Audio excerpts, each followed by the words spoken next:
Good morning. Welcome to our Sunday service here at First Unitarian Church of St. Louis. My name is Judy Crouch, she, her, hers, and I am a member of the Women's Alliance. I'm glad you could join us this Sunday, either in person or online. If you are a visitor or newcomer, I'd like to extend a special welcome. And if you are new to the congregation, please be sure to sign the newcomer form, which you can find either in the live stream description or in the lobby downstairs. And please be sure to stay after the service for conversation and refreshments downstairs in Fellowship Hall. And I want to share with you that today we have special refreshments, homemade goodies made by the Women's Alliance, and it's courtesy of the Women's Alliance, so they're complimentary. Please join us. If you are a family with children, you can connect with our Director of Religious Education, Danielle Kozemchek. We are so happy to be with every one of you today. If you're attending online, you can connect with each other in the chat, and don't forget that the link for virtual coffee hour can be found in your weekly e-news. We encourage you to take a moment now to send your joys and concerns so that they are received in time for the pastoral prayer. You can access the online joys and concerns form via a link which is available in your order of service. It's also found in the live stream description. There's a QR code in your pew, or you can simply aim your smartphone at that QR code. We do have some announcements this morning. First of all, we'd love to welcome Cheryl Foster. Cheryl is filling in for our music director, Earl Naylor. Cheryl says she is happily retired, enjoying whatever life brings her, including playing for wonderful people like First Unitarian. Thank you, Cheryl. Today, this afternoon, right here, 2 o'clock, the Harry Miller Jazz Quartet featuring Kevin Batchelor will have a rare, one-time only performance. The New York City-based jazz pianist, Harry Miller, is the son of this proud mom sitting right there, Dory Miller. And the sister, and you have to tell me your first name. Mallory Miller, okay. So Dory, as you know, is a long-time First Church Women's Alliance member. And see your e-news if you have any questions. But remember, 2 o'clock right here. And I think you can buy tickets at the door. Is it true? Or you can also buy them online. Last year, he played at the Kranzberg, and it was sold out and got great reviews. So please attend if you can. Today is the last day to submit nominations for a designated collection. If you haven't submitted a form, don't miss the deadline. The Facilities Committee is organizing a post-COVID pandemic Spruce Up Day. Mark your calendar for Saturday, July 22nd from 10 a.m. to 2 p.m. Drinks and refreshments will be served. Get the full story, including how to sign up, in Fellowship Hall after the service, or in the e-news and the events section of the church website.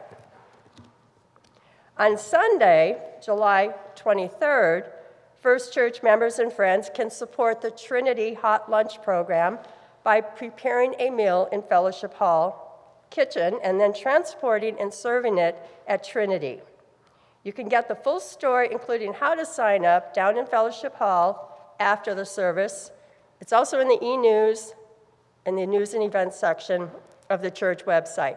And I know that they are putting people in like 2-hour frameworks. So if you can't work the whole time, you can help cook or you can help serve. You can do both. Okay, so check that out.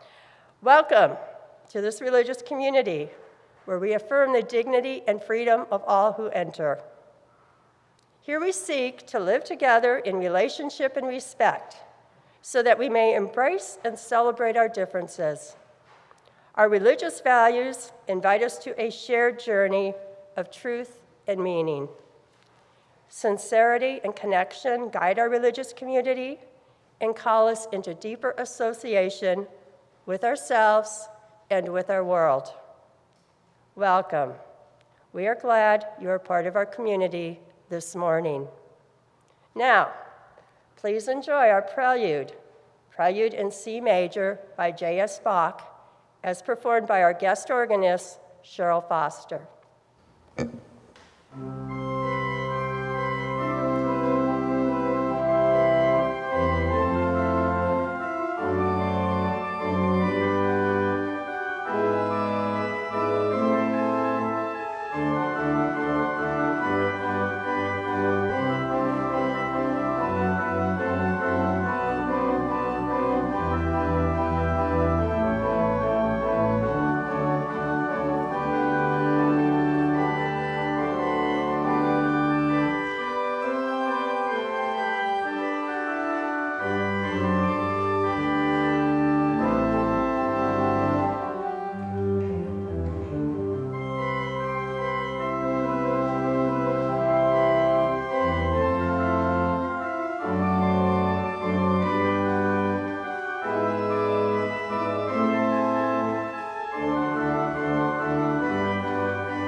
Good morning.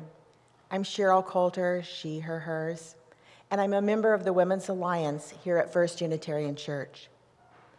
I invite you into worship this morning with these words from Meredith Olson, Fragments of Childhood.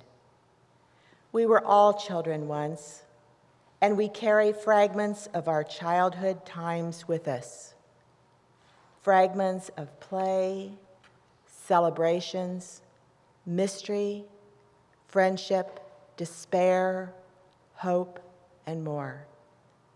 Today, let us honor those children who walked before us, who transformed into who we have become, who led us to this place, who have lessons for us still. Now please rise as you are willing and able and join in our opening hymn of the month, number 66, When the Summer Sun is Shining.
morning. I'm Kimberly Perry, she, her, hers, and I'm a member of the Women's Alliance. We light our chalice this morning with these words from Touchstones. In gratitude, there is a chalice of boundless love, a chalice of faithful service, a chalice of infectious laughter, a chalice of endless play, and a chalice of audacious hope. We light this flame in gratitude for this gathering of people. When we are apart, may we tend this flame with our faith.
We don't stop playing because we grow old.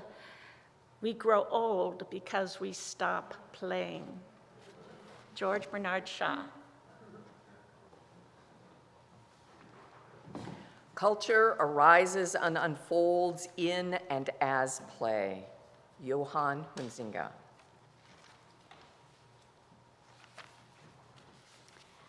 The very existence of youth is due in part to the necessity for play. The animal does not play because he is young. He has a period of youth because he must play. Carl Gross.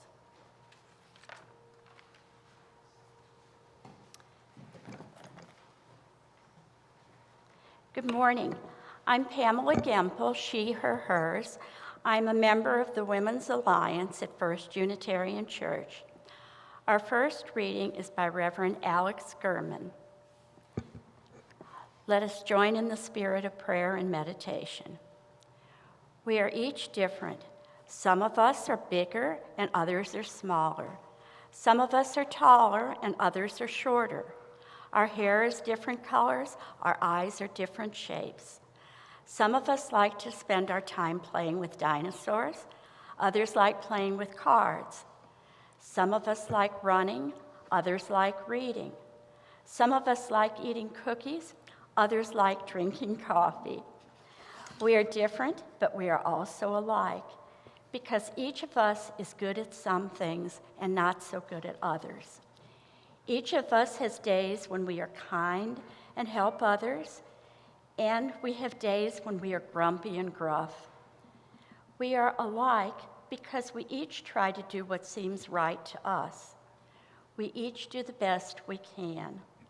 We each like it when we're happy and with good friends, but each of us has times when we were angry or sad.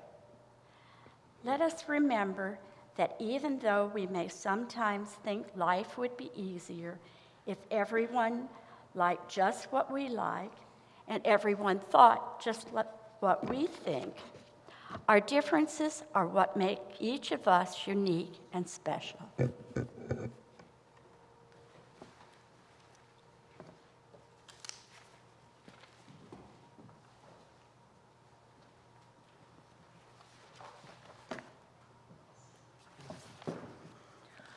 All I ever really needed to know, I learned in kindergarten by Robert Fulghum.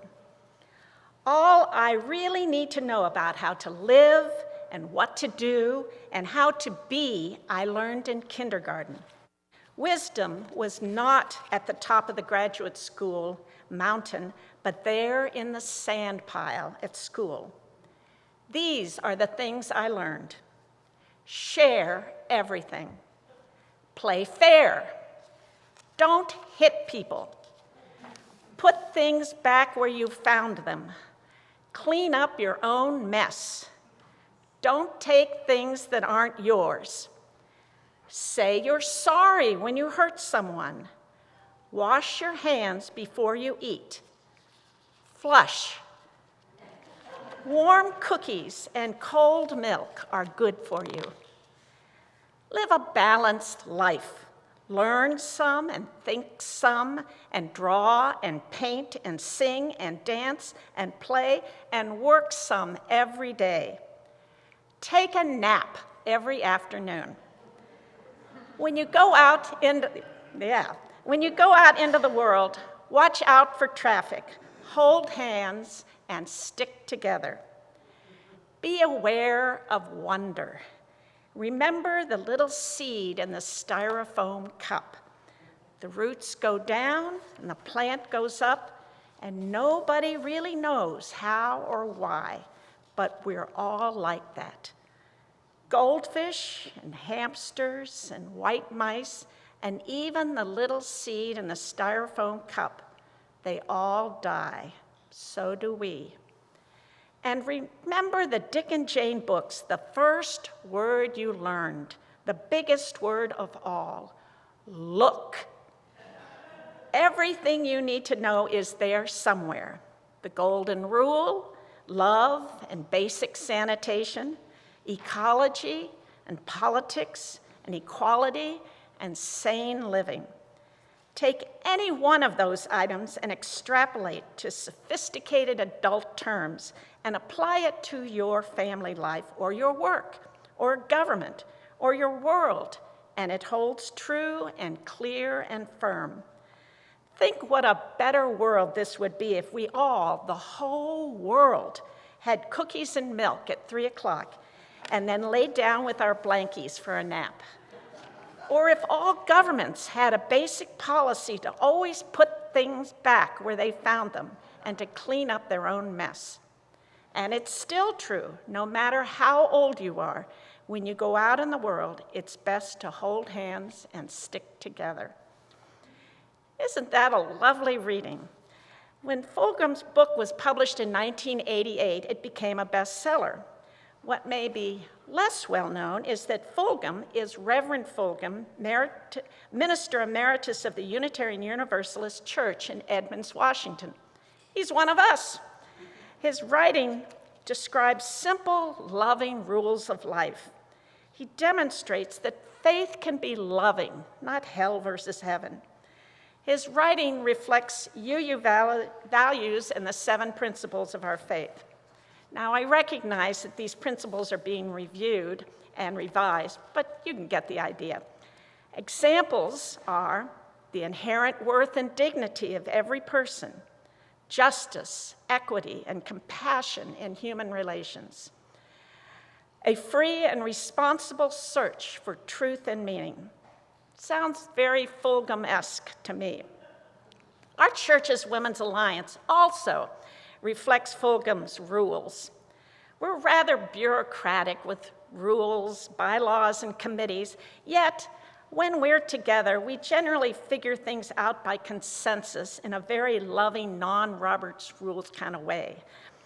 Examples of how we reflect Fulgham's rules are share. Someone brings a dessert to each of our meetings. Clean up. We are often called to help out at church events. Be aware of wonder. We learn from each other and from our speakers every time we're together. We hold hands and stick together. And lastly, many of us take naps in the afternoon. I am blessed to be part of such a loving community.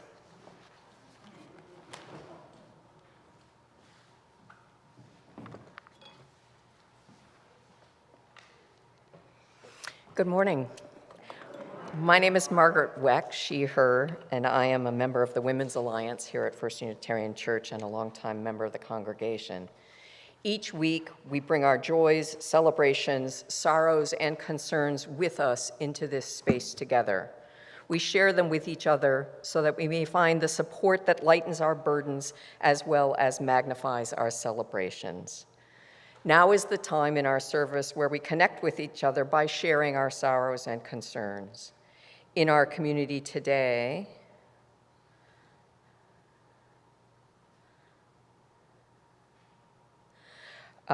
we have a concern for a sister who is struggling with the progression of Parkinson's disease. We share concern for the increase in violence seen throughout our community, our country, and the world. As always, we also hold in our hearts those members of our community who are struggling with dealing with the death of members of their family. We hold these concerns with tenderness and compassion. May they be lighter because they are shared. As a community, we also share our joys and celebrations with one another. Joy and gratitude for the safe full-term birth of a great nephew this week, first child for the mother, and she and her son are doing well. Productive and educational weekend, and for the artistic efforts of Karen, who provided our flowers here and arranged the flowers downstairs that you'll see later during coffee hour. Thank you, Karen. And joy and celebration for friends in the Women's Alliance. We elevate these joys with contagious gladness and celebration. May they be magnified because they're shared.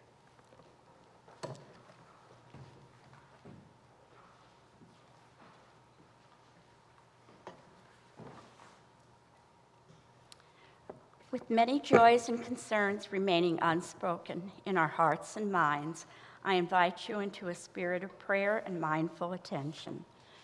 From the words of Reverend Lynn Cox, prayer of co-creation.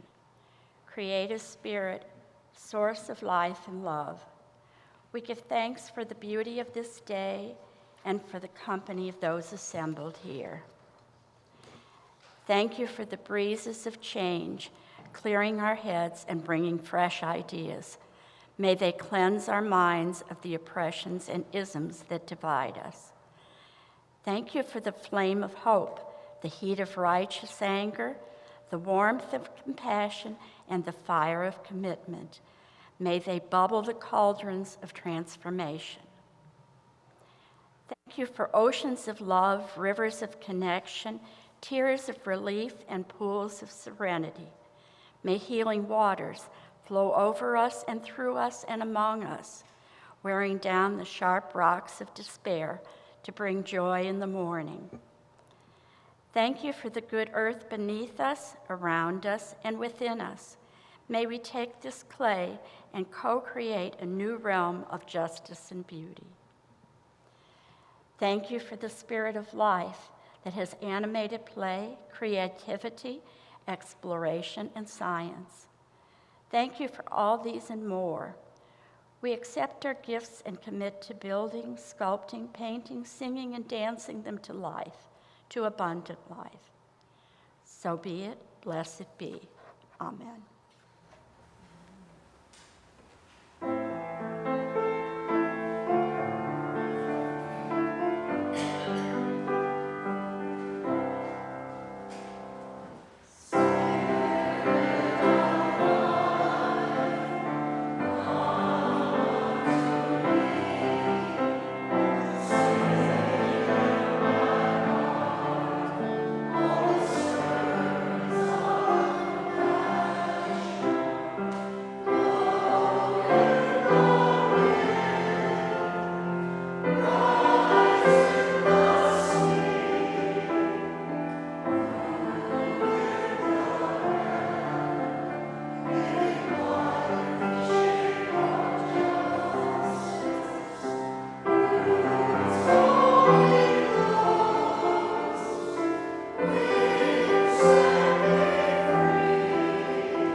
The First Unitarian Church of St. Louis strives to be a welcoming congregation, inspiring lives of loving kindness and integrity by nurturing spirituality, building community, and advancing justice. One of the ways we do this is by sharing the plate. This morning's offering will now be received.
Thank you, ladies. Not only are they young at heart, they can sing too.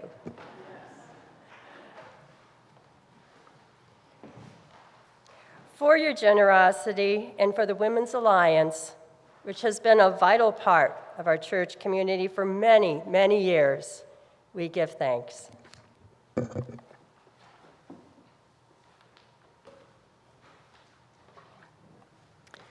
I was thinking this week about what play and Zen meditation have in common, and being present in the moment is one thing I think stands out. So let's enter into the present moment by first being aware of our surroundings, the sounds, the smell, the feel of air on your skin, being aware of your posture, and maybe straightening it a bit, a little bubble of air between each vertebrae,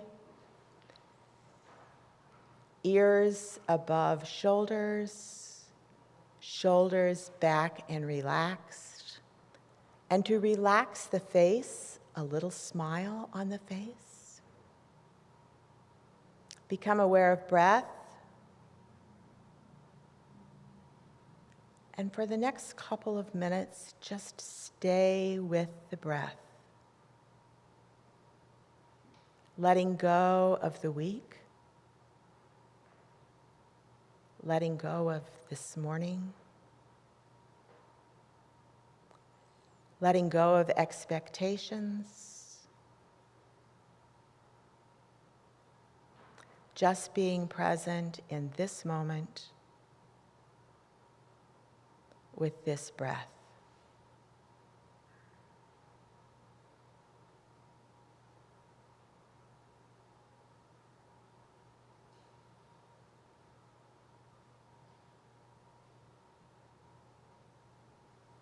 Bubble of air between vertebrae. Ears above shoulders. Slight smile.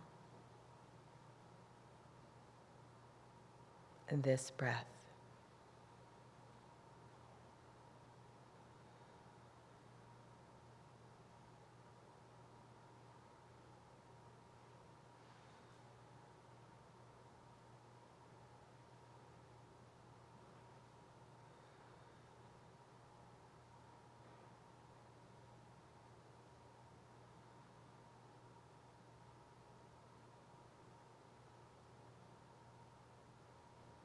May we find a way to remain present to our lives in each moment.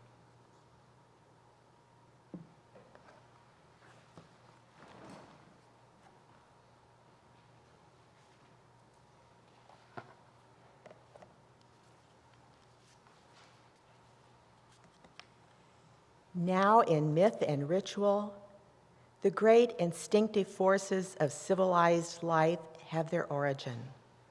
Law and order, commerce and profit, craft and art, poetry, wisdom, and science.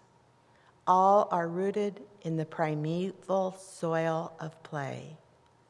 Johann Huizinga.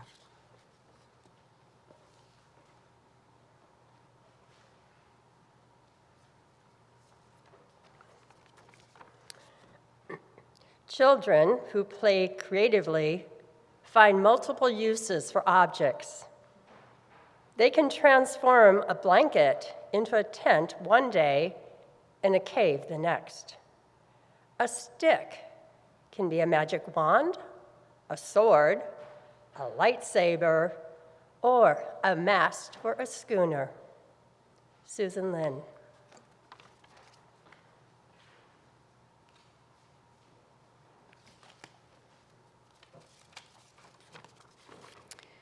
The poet within us loves much of what the child loves: questioning, taking risks, imagining, exploring new possibilities, hugging life, playing. John Fox. My Covenant group's discussion of play last week got me thinking. For me, play seems to be more defined by one's underlying attitude than the actual activities one might be engaged in during that play, which led me to wonder if there were philosophical or theological underpinnings to the attitude of play. That reminded me of the little book Benjamin Hoff wrote in 1982 to explain Taoist philosophy to a general audience called The Tao of Pooh. The way, or the Tao, is exemplified to Hoff by the A.A. Milne character of Winnie the Pooh. In the foreword, Hoff writes, "Some of us were discussing the great masters of wisdom, and someone was saying how all of them came from the East, and I was saying that some of them didn't, but he was going on and on, like this sentence, not paying attention, when I decided to read a quotation of wisdom from the West to prove that there was more to the world than one half. And I read, 'When you wake up in the morning, Pooh,' said Piglet at last, What's the first thing you say to yourself? What's for breakfast? Said Pooh. What do you say, Piglet? I say, I wonder what's going to happen exciting today, said Piglet. Pooh nodded thoughtfully. It's the same thing. What's that? The unbeliever asked. Wisdom from a Western Taoist, I said. Sounds like something from Winnie the Pooh, he said. It is, I said. That's not Taoism, he said. Oh, yes, it is, I said. No, it's not, he said. What do you think about it? I said. It's about this dumpy little bear that wanders around asking silly questions, making up songs, and going through all kinds of adventures without ever accumulating any amount of intellectual knowledge or losing his simple-minded sort of happiness. That's what it's about, he said. Same thing, I said. End quote. A playful beginning to a joyous book. To Pooh Bear and Hoff, wondering what's for breakfast is equivalent to wondering what exciting thing will happen today. And a dumpy little bear going through the 100-acre wood, letting life happen and making up songs about it is the essence of the harmonious way of being. In this light, Taoism helps provide a philosophical basis for the essential importance of the attitude that underlies play. Hoff uses the interpretation of a famous Chinese scroll painting, The Vinegar Tasters, to clarify how differences in basic assumptions about the world can influence entire philosophical systems and one's actions in the world. He writes, let's imagine that we have walked down a narrow street in a large Chinese city and have found a small shop that sells scrolls painted in the classic manner. We go inside and ask to be shown something allegorical, something humorous perhaps, but with some sort of timeless meaning. The shopkeeper smiles. I have just the thing, he tells us, a copy of the Vinegar Tasters. He leads us to a large table and unrolls the scroll, placing it down for us to examine. On the scroll, we see 3 men standing around a vat of vinegar. Each has dipped his finger into the vinegar and has tasted it. The expression each man's face shows his individual reaction. Since the painting is allegorical, we are to understand that these are no ordinary vinegar tasters, but are instead representations of the 3 teachings of China. The 3 masters are Kung Fu-Tzu, you may have heard of him as Confucius, Buddha, and Lao Tzu, author of the oldest existing book of Taoism. The first has a sour look on his face. The second wears a bitter expression, but the third man is smiling. End quote. Hoff then goes on to compare and contrast the central worldviews of Confucianism, Buddhism, and Taoism based on the facial expressions of the characters in the painting. Kung Fu-Tzu seems to find the essence of life rather sour because he found the present to be out of step with the past. This sourness led him to emphasizing reverence for the ancestors, the ancient rituals and ceremonies. Confucianism then developed precisely measured court music, prescribed steps, actions, and phrases combined in an extremely complex system of rituals, each used for a particular purpose at a particular time. Hoff repeats a saying recorded about Kung Fu-Tzu, quote, if the mat was not straight, the master would not sit, end quote. This gives an indication of how things were carried out under Confucianism. It does not seem to leave much room for play. To Buddha, the second figure in the painting, life on earth was bitter as it was filled with attachments and desires that led to suffering. The world was seen as a setter of traps, a generator of illusions, a revolving wheel of pain for all creatures. In order to find peace, the Buddhist considered it necessary to transcend the world of dust and reach nirvana, literally a state of no wind. Although Hoff indicates that the essentially optimistic attitude of the Chinese altered Buddhism considerably after it was brought in from its native India, the devout Chinese Buddhist, according to Hoff, still often saw the way to nirvana interrupted by a bitter wind of everyday existence. Play is of the world, and therefore something that would have to be transcended or left behind. The third vinegar taster, Lao Tzu, is smiling. According to Hoff, Taoism maintains that the harmony that naturally existed between heaven and earth from the very beginning can still be found by anyone at any time. Disharmony is caused when people attempt to violate the inherent nature of beings and objects in the world by imposing abstract and arbitrary rules from the outside. That's when struggle emerges and how life could become sour. To Lao Tzu, the world was not inherently out of balance or a setter of traps, but a teacher of valuable lessons. The basic common thread in the various versions of Taoism that Hoff identifies is simply a particular way of appreciating, learning from, and working with whatever happens in everyday life. From the Taoist point of view, the natural result of this harmonious way of living is happiness. Hoff finds that, quote, happy serenity is the most noticeable characteristic of the Taoist personality, and a subtle sense of humor is apparent even in the most profound Taoist writings, and quiet laughter seems to bubble up like water from a fountain, end quote. So why is Lao Tzu smiling in the painting? Hoff then notices, quote, after all, that vinegar must certainly have an unpleasant taste, as the expressions on the faces of the other two men indicate. But through working in harmony with life's circumstances, Taoist understanding changes what others may perceive as negative into something positive. From the Taoist point of view, sourness and bitterness come from the interfering and unappreciative mind. Life itself, when understood and utilized for what it is sweet. That is the message of the Vinegar Tasters, concludes Benjamin Hoff. The allegory shows us that the attitude and assumptions of the taster influences what they taste. Confucius finds the essence of life sour and develops rituals and ceremony to heal the rift between the idealized harmonious past and the imperfect present. The Buddha finds the essence of life bitter and advocates that people move past the material world in order to get to the place without suffering.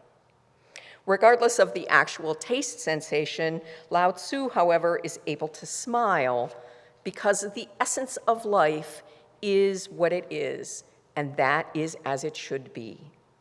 Engagement with and understanding of the world is the source of happiness for the Taoist. For me, play seems to most naturally flow from engaging with the complex and complicated world as it is, warts and all, rather than as some kind of negation or escape. As we go out into this wonderful world together, may we strive to be more like Winnie the Pooh roaming through the 100-acre woods of our lives. Let us try to remember that each day's excitement can begin with breakfast, and we should never be too self-conscious or afraid to express our innate joy by singing. So let's put that resolve into action by rising as we are able and joining in singing our closing hymn, number 338, I Seek the Spirit of a Child.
You may be seated.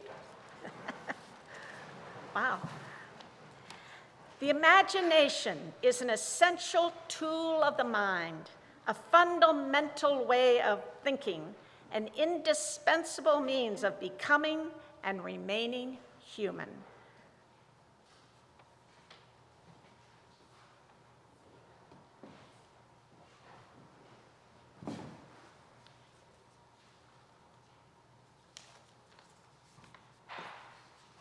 The world of pretend play is one in which children can be free to express themselves, their ideas, their emotions, and their fantastic visions of themselves, of other people, and the world. Sandra Russ.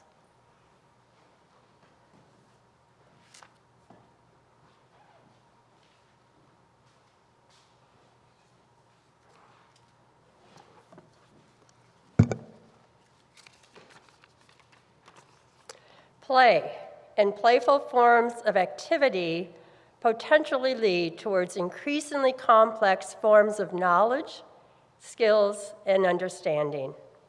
Elizabeth Wood. Our closing words are entitled Go Boldly by Jean Olson. May you be brave enough to expose your aching woundedness and reveal your vulnerability.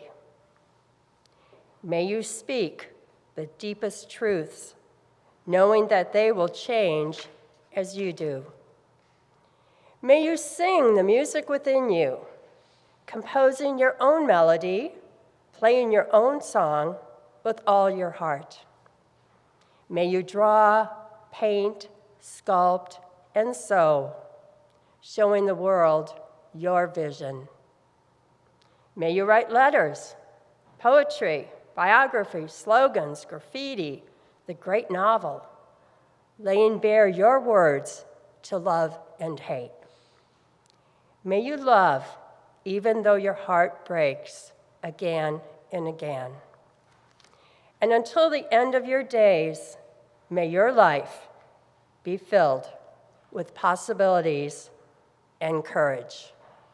Now, please stay for the postlude.